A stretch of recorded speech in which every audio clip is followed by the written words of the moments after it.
श्रीमद् भागवत जी में सृष्टि की सारी सिद्धियों का उल्लेख है और कई वेद शास्त्रों में भी मिलता है, जिनमें अष्ट सिद्धि जो हनुमान जी के पास हैं उन्हें तो लगभग सभी जानते हैं। इसके अलावा आज हम आपको 10 गौड़ महासिद्धियाँ, 5 क्षुद्र महासिद्धियाँ एवं एक परम सिद्धि के बारे में बताएंगे और ये सभी महासिद्धियाँ हैं। तो शुरू करते हैं गौड़ सिद्धियों से। पहली सिद्धि है अनूर्मी, अर्थात अनूर्मी नामक सिद्धि को प्राप्त करने वाला साधक क्षुधा, तृषा, शोक, मोह, जरा और मृत्यु इन सब का उसके शरीर को न व्यापना।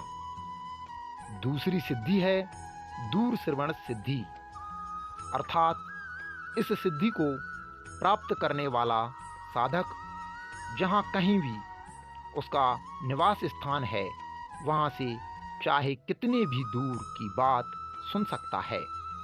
तीसरी सिद्धि है दूरदर्शन सिद्धि, अर्थात इस सिद्धि को प्राप्त करने वाला साधक तीनों लोक यानी त्रिलोक में होने वाले सब दृश्यों और कार्यों को अपने स्थान से बैठे बैठे ही देख सकता है।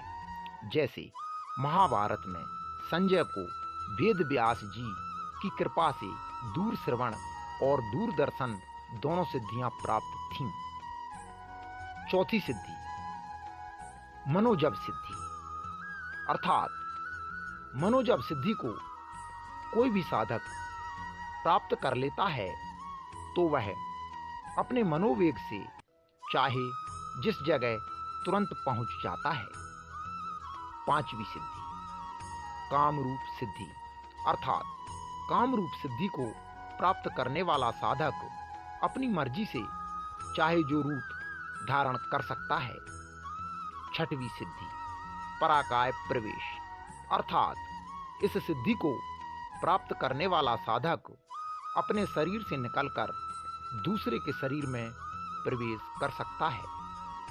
सातवीं सिद्धि स्वच्छंद मरण सिद्धि, अर्थात स्वच्छंद मरण सिद्धि इस सिद्धि को प्राप्त करने वाला साधक काल के वश में नहीं होता, वह अपनी स्वेच्छा से शरीर छोड़ता है, जैसे महाभारत में भीष्म पितामह। आठवीं सिद्धि देव क्रीड़ानु दर्शन, अर्थात इस सिद्धि को प्राप्त करने वाला साधक स्वर्ग में देवता जो क्रीड़ा करते हैं उन्हें पृथ्वी से देखकर उन्हीं की भांति स्वयं क्रीड़ा कर सकता है। नवी सिद्धि यथा संकल्प संसिद्धि, अर्थात इस सिद्धि को प्राप्त करने वाला साधक संकल्प करते ही जो वस्तु को चाहे तुरंत प्राप्त कर लेता है, उसके संकल्पित कार्य भी तुरंत सिद्ध हो जाते हैं। 10वीं सिद्धि है अप्रतिहत गति, अर्थात इस सिद्धि को प्राप्त करने वाला साधक को कोई भी कहीं भी नहीं रोक सकता, ऐसा साधक कहीं भी आ जा सकता है। ये थीं 10 गौड़ सिद्धियाँ। अब हम 5 क्षुद्र महासिद्धियों के बारे में बताते हैं। त्रिकालज्ञता, भूत, भविष्य, वर्तमान इन तीनों कालों का ज्ञान हो जाना। नंबर 2 अद्वंद्वता यानी शीत, उष्ण, सुख, दुख, मृदु, कठिन आदि द्वंद्वों के बस में ना होना। तीसरी परचित्ताद विज्ञता यानी दूसरे के मन का हाल जान लेना, दूसरे के देखे हुए स्वप्नों को भी जान लेना इत्यादि। नंबर 4 प्रतिष्ठंभ अग्नि, वायु, जल, शस्त्र, विष और सूर्य के ताप का कोई असर न होना।